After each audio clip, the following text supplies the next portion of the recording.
Angelo Giuseppe Roncalli. He is called the Good Pope John. And I will start off with why I've picked him as the last figure in the history of Christianity that I think has forever shaped the Christian story. And I think his decision to convene the Second Vatican Council was the reason that I chose him tonight as our last figure. I think that the convocation of the Second Vatican Council and the work that the Council has done has changed the course of the history of the Church forever. So we will never be the same church we were before the Council. There was, of course, continuity. We're the same church. We're the same fundamentally Catholic Apostolic Church. But what the Second Vatican Council did was it created a new way in which the Catholic Church sees itself not in its essence, but in the way that it relates to the modern world. So that's the key difference. There's much that could be said about that, but I want to kind of go back now to a little bit of the background of Pope John the 23rd. So for those of you all who remember him, Pope Pius XII was scholarly, he was bright, he was very pious, he was a model bishop of Rome, except for the question that I spoke about with regards to why didn't he speak more clearly against the Nazis. But in many respects, he's what everybody expected a pope to be in the 1950s and earlier. When, for example, midwives would come to the city of Rome for a conference of some sort, he would study all about midwifery, and he would give them a talk on midwifery as the Pope. So he made himself as a worthy expert on every subject so that he could adequately address anything that needed to be addressed. So you could say in those days, popes tried to be everything for everyone in sort of an academic kind of way. So in the 1950s, after the Second World War, for those of you who are old enough to remember, the church was, in many respects, the Catholic Church throughout the world was thriving. When I say thriving, its seminaries were full, there were an abundance of priests, there were many religious sisters and brothers. On the surface, the Catholic Church, institutionally speaking, seemed to be thriving. So normally an ecumenical council is only called in the history of the Church when there is some grave problem or difficulty or some crisis that the Church must respond to.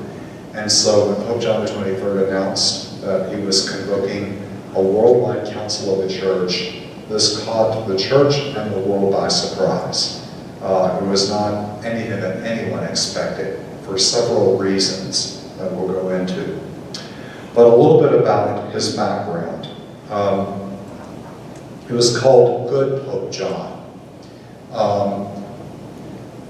One of the commentators after his death in 1963 in the World News noted that few popes were as well loved as he was, and so impacted the imagination of the modern world. Part of that, by the way, is the fact that he was the first pope who really got transmitted to most people's everyday homes through television, so a relatively new medium. So people had access to the Bishop of Rome in a way never before in the history of the Church. Here is the Church at council, at the Second Vatican Council, on everyone's television set. It's unfolding in front of the world. That's the first time that had ever happened. And he was extremely beloved.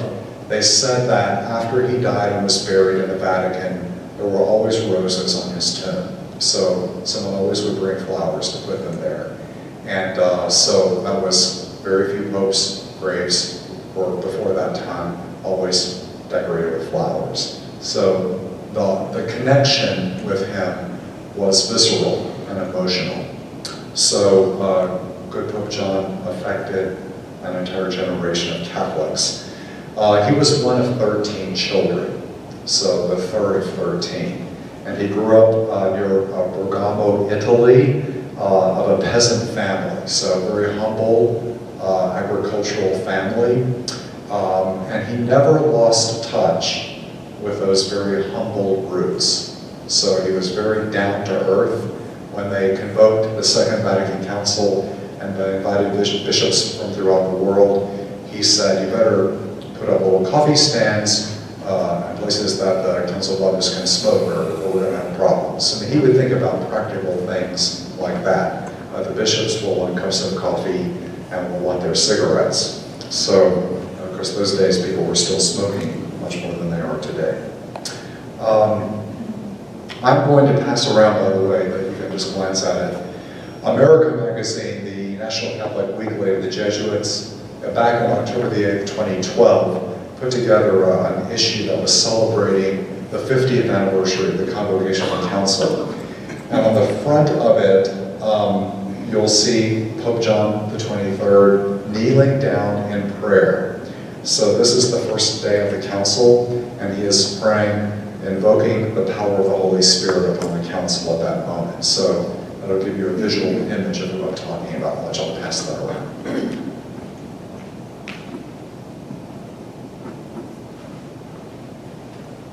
So as I mentioned, born November the 25th, 1881, the third of 13 frugal peasant farmers. He studied for the priesthood and very quickly became of service to his own bishop in his diocese of Bergamo, Italy, and also was a student of church history. So he got his doctorate in church history. One of his favorite figures whom he studied greatly was St. Charles Borromeo. Why is that important? St. Charles Borromeo was one of the great bishops who worked to implement the reforms in the Church of the Council of Trent.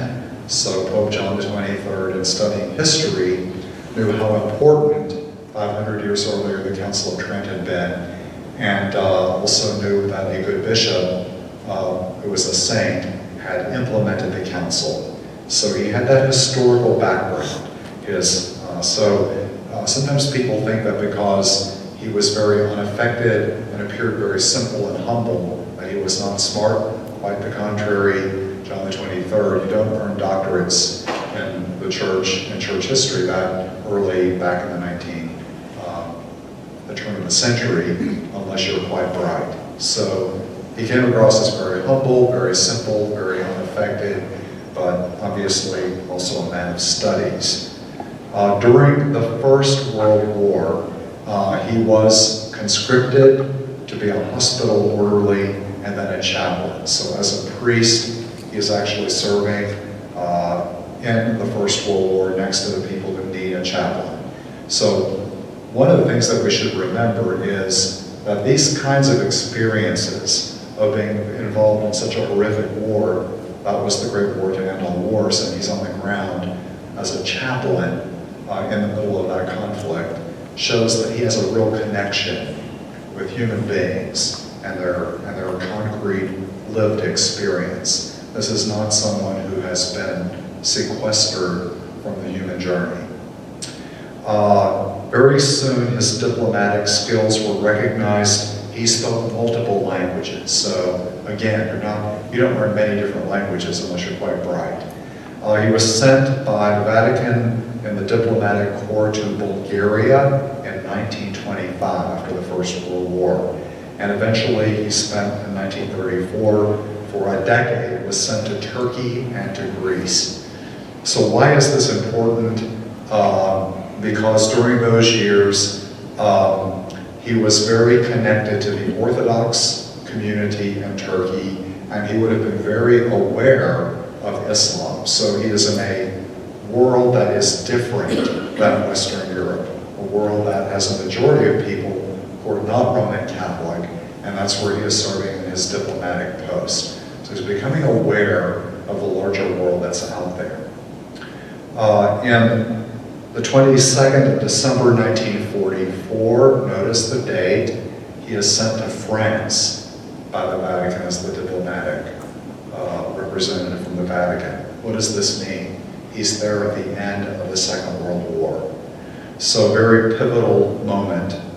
In his time in Turkey and Greece, he also worked during the beginnings of the Second World War to protect Jews. So he worked with a deliberate network of people to hide them from the Germans. January 12, 1953, we're moving quickly through history. He was named by the Pope Cardinal and Archbishop of Venice. And he was known there for his pastoral concern for his people. So he was what you might call a very pastoral bishop, concerned about the well-being of his people. When Pope Pius XII died in 1958, they had the conclave, and John the 23rd was elected on the 12th ballot. So the conclave took place between October 25th and 28th. He was elected and chose the name John. He was raised to the papal see on November the 4th, 1958. So if you were old enough to remember November 4th, 1958, then you remember him being elected Pope. So he was almost, by the way, 77 years old. So he was chosen as Bishop of Rome fairly late in his life. And most of the council fathers, most of the conclave who elected him thought that they were electing what they called a caretaker pope, someone who would be pope for a very short window of time and not make a lot of changes until the next pope would come along, whoever that might be. So that was the surprise. He turned out to be anything but a caretaker pope. He said shortly thereafter, he kept a very close journal, by the way. If you're interested in Pope John the 23rd after tonight, want to read more about him, he kept a journal almost every day from the time he was young until he almost near death. That has been preserved. It's called the Journal of a Soul. It's about that thick, and it has all of his journal entries. So if you want to read that journal of his life. The second thing I could recommend is probably the best biographer would be Peter Hebblethwaite, has written a book called John the 23rd. So if you want to read a good biography about his life, that would also be a good place to start. So in his journal, he wrote after he was elected that his number one desire was to be above all else what he called a good shepherd. So that was the sole desire of his heart. You think about the good shepherd, who do you think about? You think about the figure of Christ. So indeed, that was his goal. All right, a few things. I wanted to mention that we have had 21 worldwide councils in the history of the Catholic Church. The first one took place in the city of Nicaea. It was summoned by the Greek emperor in 325 AD. And the reason that they summoned that council was a crisis over what we believe about the person of Jesus. And the Emperor Constantine wanted that resolved. He did not want the empire to be divided by a major religious question. So he summoned the bishops of the church together in Nicaea, and that's where we get the beginnings of the great Christological and Trinitarian councils. So we have this history going back to the 300s of the church when it needed to gathering bishops from the world together to address the questions of the day. So that has happened before the Second Vatican Council in the Roman Catholic teaching of things. Like the Second Vatican Council, what we call Vatican II, that was the 21st Ecumenical or Worldwide Council. The first 7 of them, by the way, were all in Greek areas of the Roman Empire and are almost universally accepted by all mainline Christians. So Protestants, Orthodox, and Catholics all accept the first 7 ecumenical councils. And when we talk about, for example, the Nicene Creed that we recite every Sunday, that actually goes back to its origins, began in the Council of Nicaea and continued to the Council of Constantinople and even Chalcedon. So this is a summation of our faith and who God is that is distilled from those councils of the church. So, but what happened? Fast forwarding through history, you all may remember hearing that there was a time when there was a schism in the church, popes and anti-popes. So people who claimed to be pope who weren't, and then the popes for a while were not in the city of Rome, the Apostolic See. They were in Avignon in France. So at one point there were two popes claiming to both be legitimate bishops of Rome, or of St. Peter, and at one point even three. And it took an ecumenical council to resolve that question. So they had to basically ask one pope to resign and depose another and elect a new one. And they also called for frequent councils, and one of the councils asserted that the power of a council was greater than the authority of the pope. So after that time, popes were very hesitant to convene ecumenical councils. So for fear that the council might try to assert authority over the pope himself.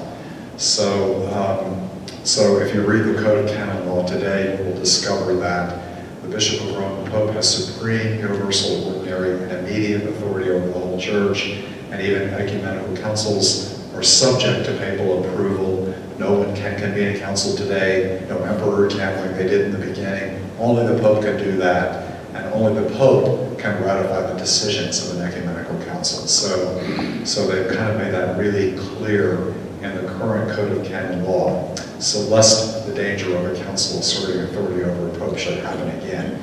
But when did they have to call one? They had to call one, and as we saw in the 1500s, to address the Protestant Reformation, so the Council of Trent was called. But from the 1500s until the late 1800s, the 1870s, there was not another ecumenical council of the Church for centuries. So afraid were the popes of those councils.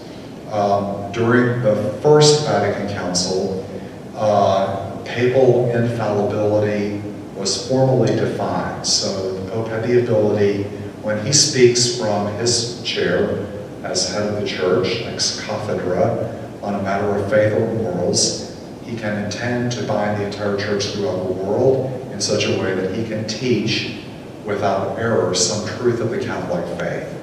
And that, since the First Vatican Council, has only been invoked one time in the 1950s with a solemn definition of the Assumption of Mary, body and soul into heaven. So the Pope was Pius XII, formally invoked infallibility and spoke ex cathedra from the chair, intending to teach in a way that would be without error, infallibly. So that's what the First Vatican Council defined. It also defined that the Pope had this authority over the Church that was universal, supreme, universal, ordinary, and immediate. So he is the absolute authority. There is no appeal beyond the Bishop of Rome. So he has authority over the whole Catholic Church level, formally defined. So once you do that, the belief was you will never need another ecumenical council because now the Pope can solve all the problems.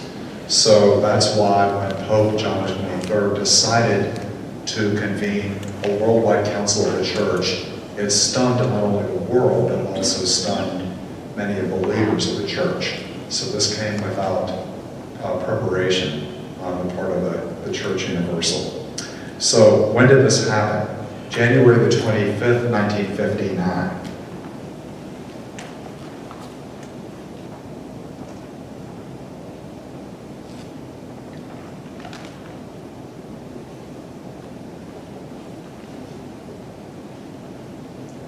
If you notice the dates, he didn't take long getting started, rolling up his sleeves and getting to work. So elected October the year before, January 25th, 1959, he went to the Basilica of St. Paul, outside the walls, it's called. So the place where St. Paul the Apostle was buried. He went there for prayer for renewal of unity in the Church. So an event that was not actually, the ecumenical movement, as you may know, was not begun within the Catholic Church.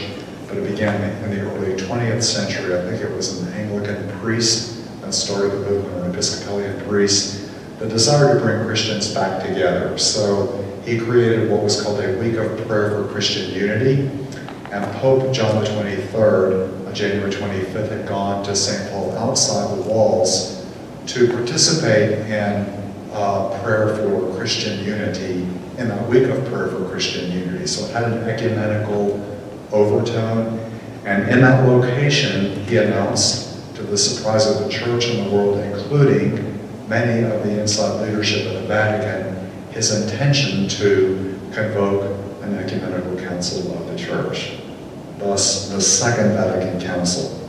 He also announced a synod for the Diocese of Rome, and also his intention to revise the Code of Canon Law, which had been promulgated and codified in 1917. So that announcement to redo the Code of Canon Law, which John announced in 1959, was the thing that took the longest. So it was not finalized until 1983 or 84 under Pope John Paul II. So a quick step back for a moment. Why choose Pope John the 23rd? Because it was his idea to convene the council. And I think that's what has changed Christianity.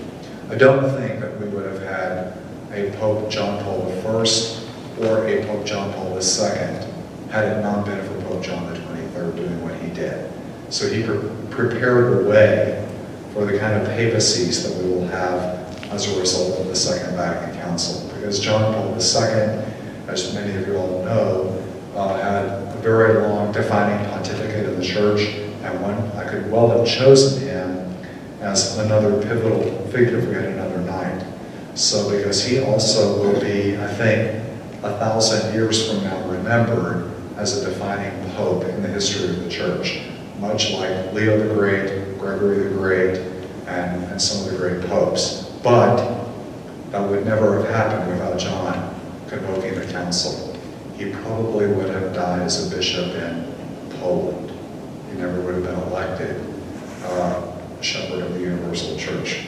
I'm projecting back on possibilities. It's the opening to the world and the bringing together of bishops throughout the world that got them to know each other and to look at the church in a more universal way that allowed them to elect a non-Italian as pope.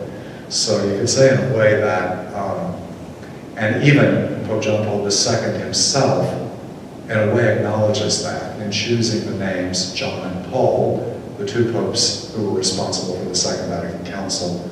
He is, of course, the second. John Paul I came up with that novel idea of putting the two names together and died so quickly.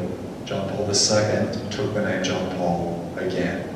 It's interesting, by the way, this is a quick side note, but you know, John Paul I, when he was elected, chose the name John Paul I.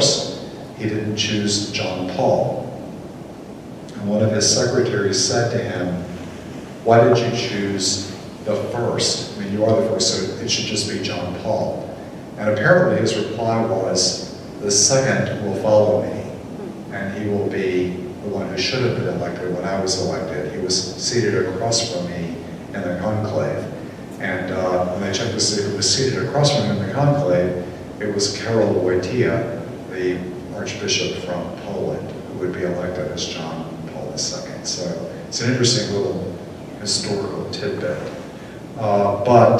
And of course I will also add that without Paul VI to bring the Second Vatican Council to its conclusion, you know, it would not have had the defining effect that it has, but it was John who came up with the idea to convene the council and got it all started. So it's like one of those people who pushed the little snowball off the edge of the ridge, and it collects snow as it goes down, and the avalanche that hit the church and the world follows. You know, so he got the whole thing started, as it were.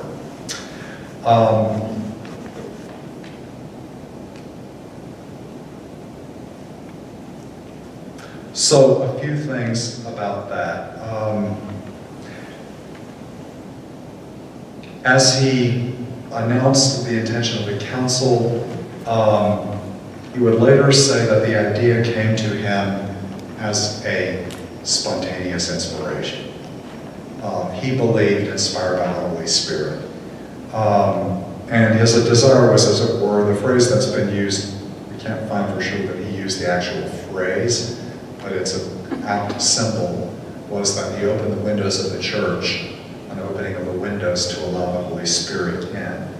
And he did use the Italian word aggiornamento, which means an updating. He wanted the church to be updated so that the church would better proclaim the ancient faith in the modern world. So this dialogue with the modern world will be a key part.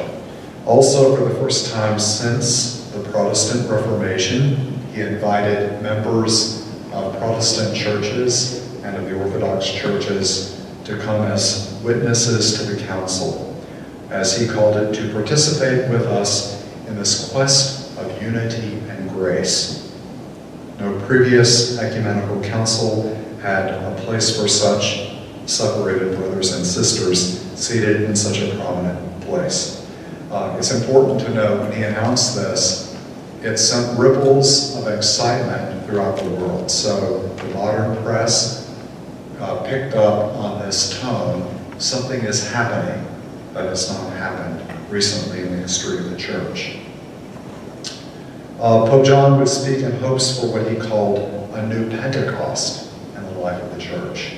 So you think about the day of Pentecost, the gift of the Holy Spirit descending in tongues of fire and wind, great transformation occurred. So October the 11th, 1962 was the formal opening of the council. If you want, by the way, to read a great book about the Second Vatican Council, I think the best one-volume history is one by John O'Malley called What Happened at Vatican II. So it's very readable and scholarly.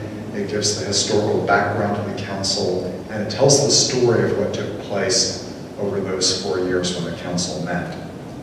All right, how many of y'all remember Vatican II, the council itself? If you had to express globally, how would you describe it in a word or phrase? What happened to the church as a result of the council? I think it was refreshed. Refreshed. Right. Changed. Change, refreshment. The vernacular was...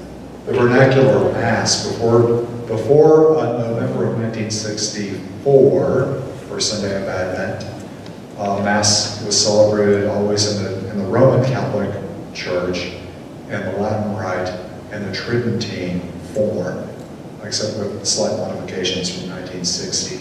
So the first Sunday when vernacular was used in the Roman Rite was November of 1964. So I'm going to date myself a touch. I was born October the 19th, 1962.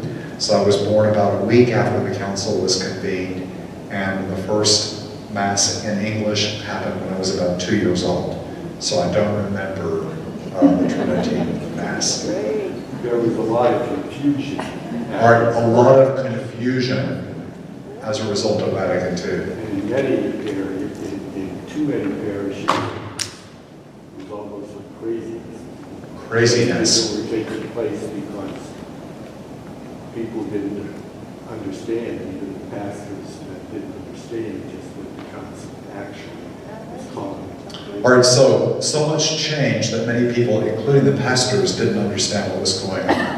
And I think that that's significant because never before in the history of the church had a council been implemented so quickly because of transportation and communication.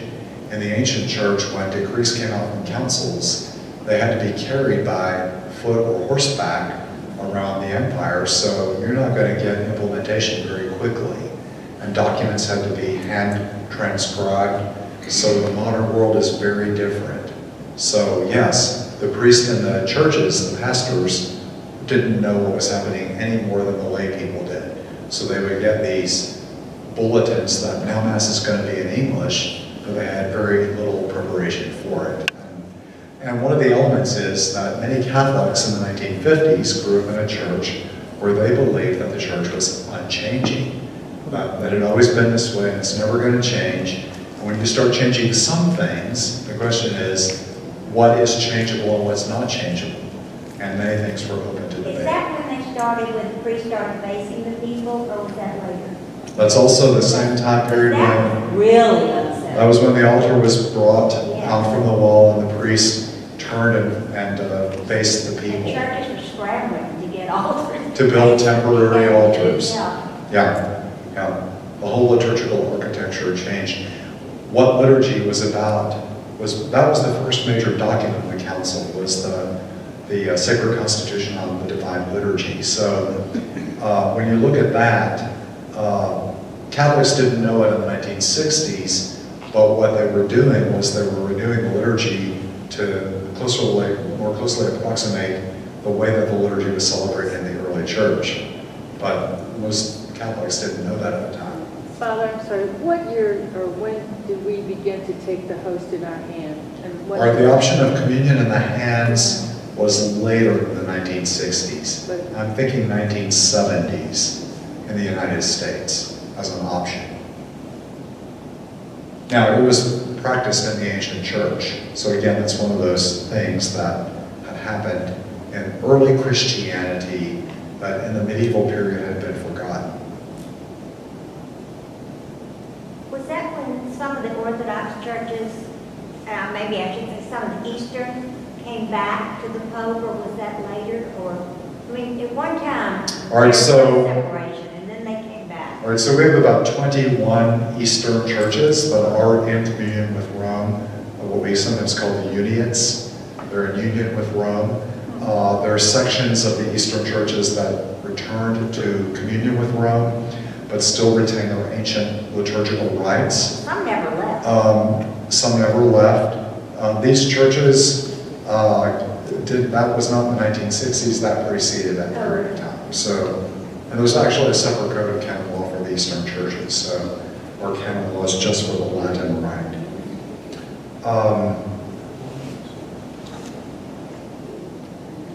All right, what else shall I say?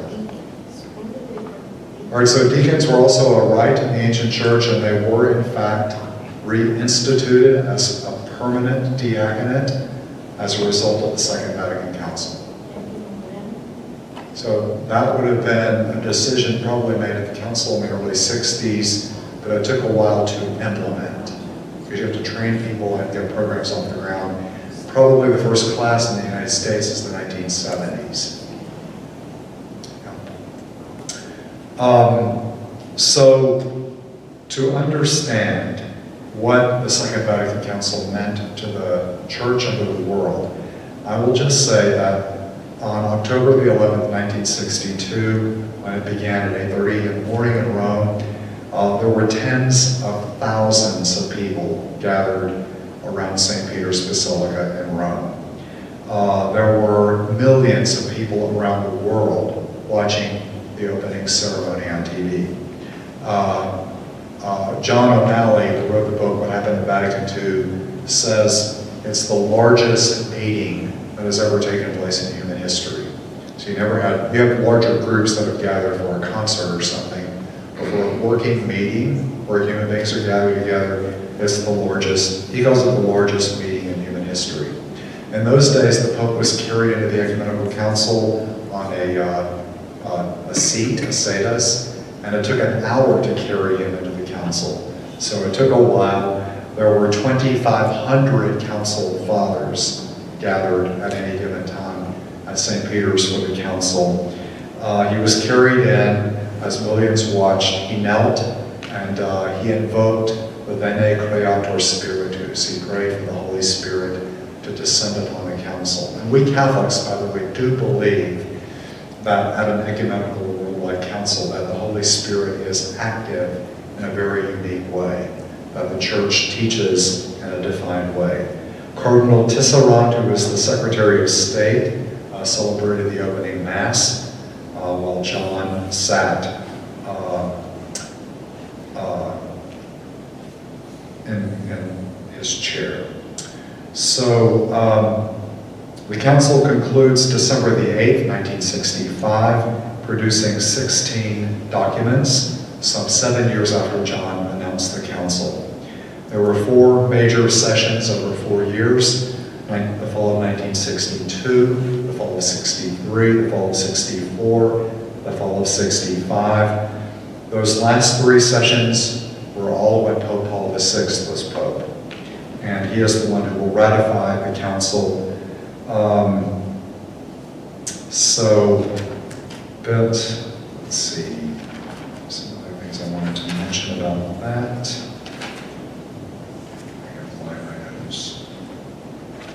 Okay, quick thing about why. I mentioned that it was a spontaneous inspiration, but Pope John, as they were preparing for the council, said he had 2 principal aims. One of them was to enlighten, edify, and bring joy to the entire Christian people. So notice, not just Catholics, but he wants to enlighten, edify, and bring joy to the entire Christian people. Secondly, he extended what he called a cordial invitation to the faithful in separated Christian communities to participate with us in this quest for unity and grace. How is this different than before John the 23rd? Before John the 23rd, Christians in other churches were called heretics and schismatics. And they were asked not to participate with us in the council, but to return to the church. So we now have a shift in tone and in language. Let's gather together for this moment rather than you return to us, which was kind of the 4th century moment. In his diary on January the 20th, he said that he had gathered the council for the spiritual renewal of the church and of the world. So you can already see that John is thinking about not only renewing the church itself, but how are we going to renew the modern world through the gospel? And by the way, there are 4 major constitutions, the one on sacred liturgy that I mentioned, one on divine revelation, and the other 2 have to do with the church. One is the dogmatic constitution on the church, how the church looks at itself, and the other, first time in the history of the church that it really focused on the role of the church in this kind of way, was the pastoral constitution on the church in the modern world. So how is the church going to speak to the world that we live in today? I always say, if you go back and read that, it could have been written yesterday. The problems of the world in the 1960s, with some very tiny variations, are still the great problems that we're facing today, actually. So I think Pope John was prophetic in saying the church has to be engaged in addressing the great problems that the world faces. And when you read the pastoral constitution of the church in the modern world, it really speaks to many of the great moral struggles that we face in the modern world today. So,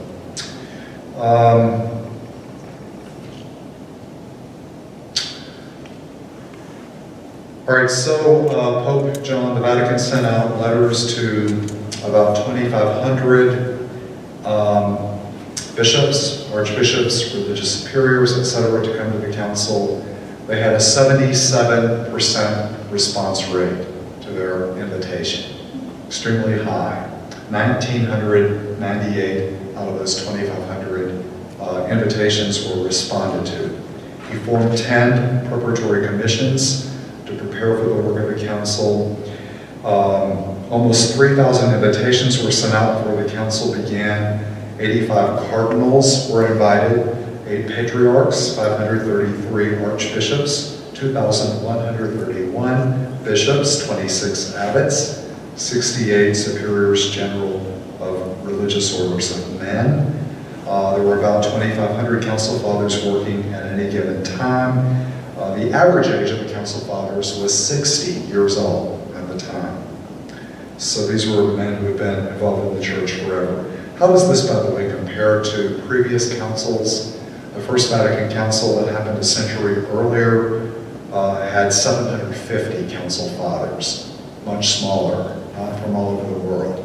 The Council of Trent in the 1500s opened with 29 council fathers.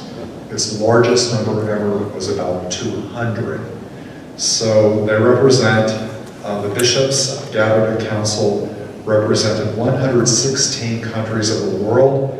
36% of them were from Europe, 34% were from the Americas, 20% were from Asia or Oceania, 10% from Africa. Most of them, by the way, brought at least one secretary to help them and one theologian. So you have tens of thousands of people gathering in the city of Rome for this event. There were 484 theological experts appointed by the popes. There were 1,000 press cards given out to the media who were attending and reporting on the council. There were about 50 to 100 observers from other Christian churches, including some lay auditors. So in any given moment, you had 7,000 to 8,000 people there gathered at St. Peter's during the conciliar period. So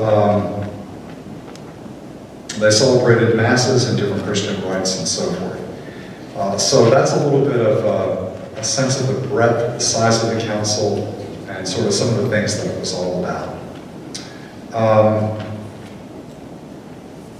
What else do I want to say? Okay, so I want to mention Pope John changed the history of the church because he convoked the Second Vatican Council. That's the reason.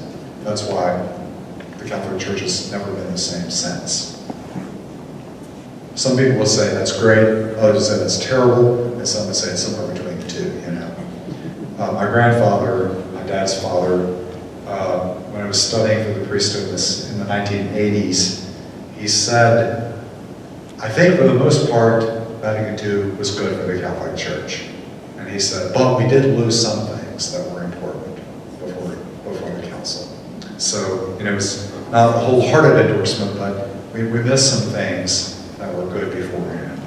I will say this, I do think that the reason the Catholic Church has been so able to be vibrant in the modern world and still thriving throughout the globe is because it did engage the modern world. Unlike, for example, the Orthodox that have always remained very close to history, numerically they're nowhere the size of Catholicism. I will add that if you look at the major religions of the world, the largest religion, world religion, numerically speaking, in terms of numbers of people, is Christianity. Islam is the quickest growing. So if this trend continues, we could see the numerical adherence of Islam surpass that of Christianity in the future. If you break down Christianity, the largest number of Christians, over 1 billion, are Catholic. So we by and large are the single largest section of Christianity in the world. So Pope John the 23rd, when he opened the council, gave an opening address in English translated by its Latin title, Mother Church Rejoices. So note the theme of joy in the opening address. Pope John, by the way, I will say this, when he announced the council, the people who worked at the Vatican were not excited by the idea. And they were given the task to prepare the documents for the council.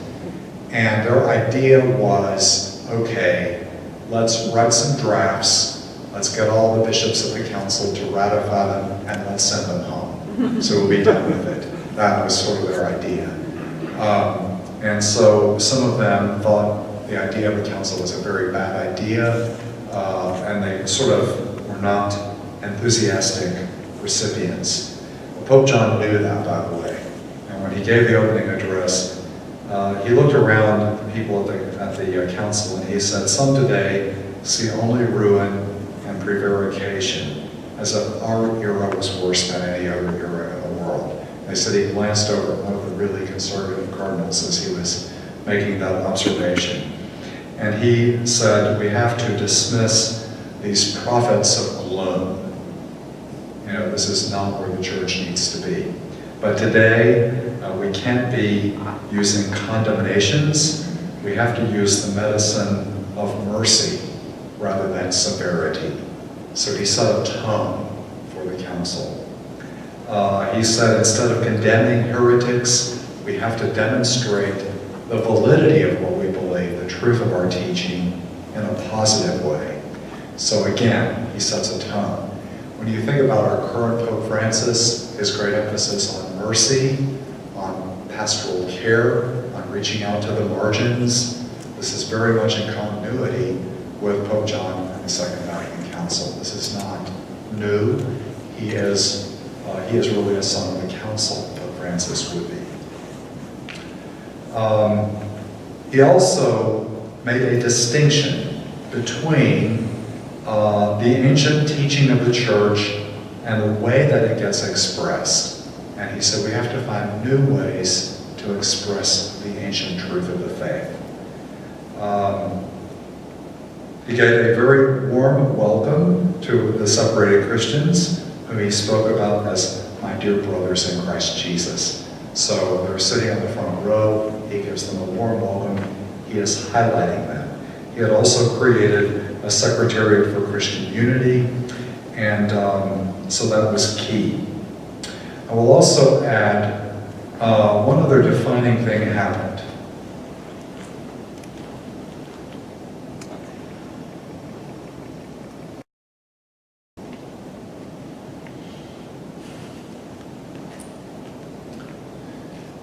Pope John the 23rd, by the way, is not what we will call a micromanager. So he called these bishops from all over the world to a council, and he basically let them kind of do their thing. And he was not going to micromanage the council. I will say this, after his death and Paul VI was elected, Paul VI was much more a micromanager. So he definitely wanted to be very involved in decision-making processes. But John was very relaxed about the whole thing. The only thing that happened, this is a defining moment in the council in the first session. As I mentioned, the Purgatory Commissions in Rome wanted to do quick, these are our drafts, you approve them and we're done. One of the things that they had drawn up was a schema on the teaching about Revelation. And they had prepared a preparatory draft. And the way the rules of the council were set up was that if 2/3 of the bishops voted for a document, it was accepted. If they voted against it, then it was rejected. So when the document on Revelation was brought to the council fathers, more than half of them rejected that rough draft of the Roman congregation. They did not like it, wanted to start over from brand new, but they didn't get their 2/3 majority. So what did John notice? He noticed that a majority of the council fathers did not like the draft, but they couldn't get up to the 2/3 mark. So they were kind of stuck at that point. What are we going to do now? And that's the only time that John the 23rd intervened significantly in the council. So on that day in November, he himself personally intervened, and he said, okay, if the majority of the council fathers have rejected this document, let's start over. Let's create a new commission. Let's not have the original group of guys in the Vatican who put this draft together and work on this. Let's bring some of the new progressive voices of the council in to work with you in creating an entirely new beginning draft. So what did he do? He gave power to that movement in the council that were hoping for greater change. And once he gave them his approval as Pope, they took off with a renewed energy, and then that momentum built in the council. And what became clear was that the majority of council fathers over time really agreed with that, and the number who did not want change became smaller and smaller. So when you have votes on final documents, you have thousands of votes for documents, and maybe a few dozen that vote against it. So over time, you have a significant minority of council fathers who resist the changes, but the great majority are strongly in favor. And his intervention on that day in November will set a clear tone. So on December the 8th, 1962, the first session was closed, and they were preparing for the next session in 1963. Before he died in June of that year, he wrote the encyclical letter Pacem in Terris, Peace on Earth, about universal rights of all human beings everywhere. So he had already written significant encyclical letters, and this one is one of the most significant. What happened was, though, on June the 3rd, 1963, good Pope John died, and a ripple of sadness went around the world, but also fear. Will the work of the council continue? Paul VI was elected Pope, and one of the first things he said was the work of the council will continue. So he took the baton from John the 23rd and he carried it forward. I think it's also significant to say, had John the 23rd ended the council, it may not have ended the way it did. So Paul VI was also a very defining figure in terms of leadership and where the council would go over the next 3 years. And would be Pope until 1978, so he would not only conclude the council, but be the first significant Pope to implement its changes over the long haul. So this is one of the reasons that I think that he is one of those key figures in the history of Christianity.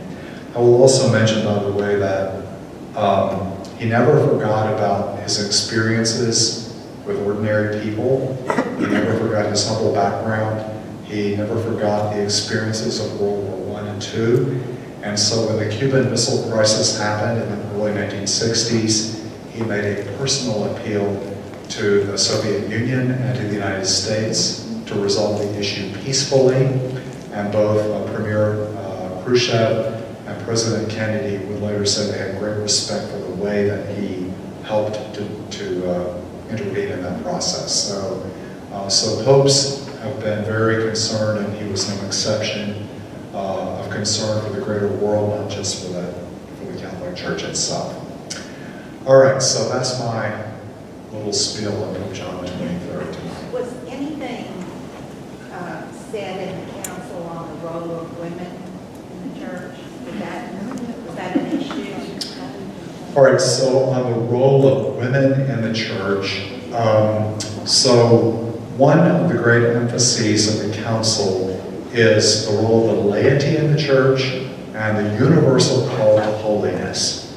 So in that regard, one could say that the council addresses the laity in a way which includes men and women, in a way that had never before happened. But I wouldn't say that there were significant changes at the council itself in the way that the church addressed or spoke to women. I'm saying that to the best of my recollection, having read the documents of the council. I don't recall a huge emphasis specifically on the role of women. There's always in the history of the church an acknowledgement of the importance of women. I just remember several of the orders of sisters got out of their Okay. closets right after. Right, so there was a call to renew religious life, and part of the call was to go back to your founding impulse, how religious communities got formed. So many religious communities in reforming their congregations did in fact have significant changes, including some women religious who no longer wore habits, for example. There were women who were invited to the council to be observers. To be observers. And have input into. Lay men and women. Yeah. Observers. I don't think there were a huge number numerically, but you're right, there were women who were present. It's safe to say probably that more than 90% of the people were men at that point. But you're right, there were some women lay auditors at that point. There is a great movie about the life of Pope John the 23rd. A great movie about Pope John the 23rd, and the name of it is it Pope John the 23rd? Is that the name of the film? I think so. Okay. I've not seen it. I would love to see that. Oh, yeah, you should. The Okay. same actor playing the Pope as the one who played, was the editor in the Mary Tyler Moore show. Oh, okay. All right, I've got to look that up, so. yeah. Can you talk a little bit about, they say, I've heard it said that a council takes 50 years to kind of settle. Right. Oh, yeah, that's a good point. Ecumenical councils in the history of the church don't quickly get implemented completely. It takes the church a long time to embody them in the way that they go forward. So the Council of Nicaea that looked at the person of Christ in 325 and mid-400s, the Council of Chalcedon is still addressing the same question.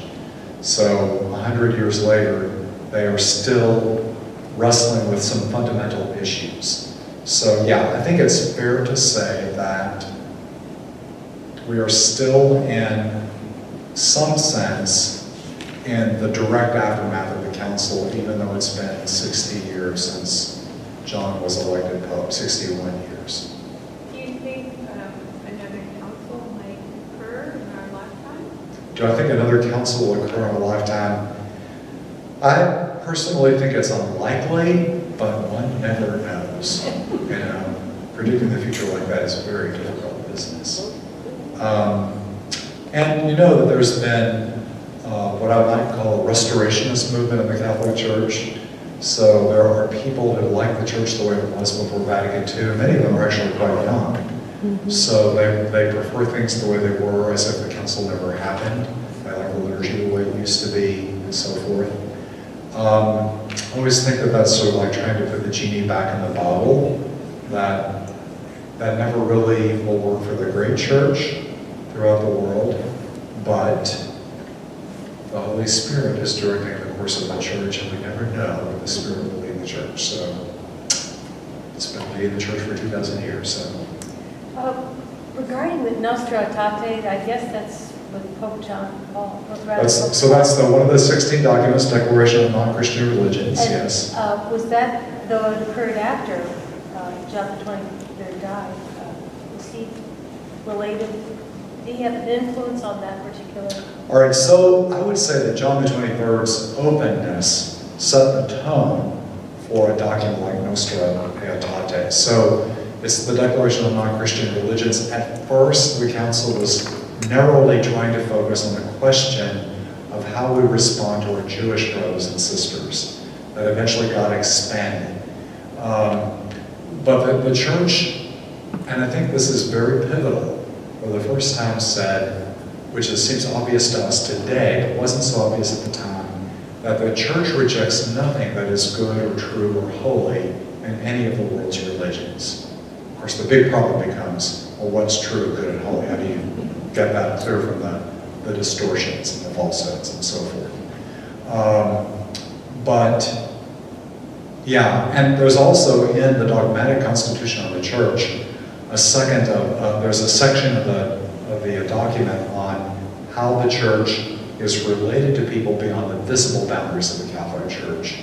And I'm paraphrasing from memory, but makes the statement that even people who do not yet believe in God may arrive at salvation, provided they've sincerely followed the dictates of their own conscience. So a recognition that the grace of God is active and operative beyond what appears to be the visible boundaries of the Catholic Church. That we're in some way related to all of humanity.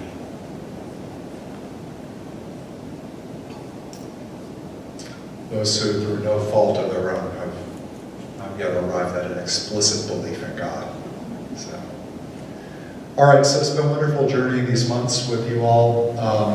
So we began with Jesus himself, we looked at Peter and Paul, at Mary, great biblical figures. We looked at people like Benedict and Constantine, Augustine, Francis and Clare. We looked at people like Martin Luther, Ignatius of Loyola. We've seen a lot of church history of 2,000 years, figures who have forever impacted the Christian story. So it's a reminder that though Christ is always the center of the church, that we who are parts of the church can make a tremendous impact by what we do. The vast majority of us, through most of the history of the church, make our small contributions. We will never be recognized as pivotal figures in the history of Christianity. But it's interesting to know that God does raise up from time to time key figures who do profoundly impact how Christianity has unfolded. And for most of those figures, we can say thanks be to God for the radiance and the witness of their life and their holiness on earth. So for all of them, we can recognize that they've made a lasting contribution to the great Christian story. So there are many others that I could have included and didn't get a chance to because I was limited in the number of classes. So I'm thinking about teaching in the fall again, and so stay tuned. It could be something on prayer and the spiritual life, or it could be something on the great moral questions of our day. Both have pertinence in the world today. So let us end with the prayer given to us by the Lord himself.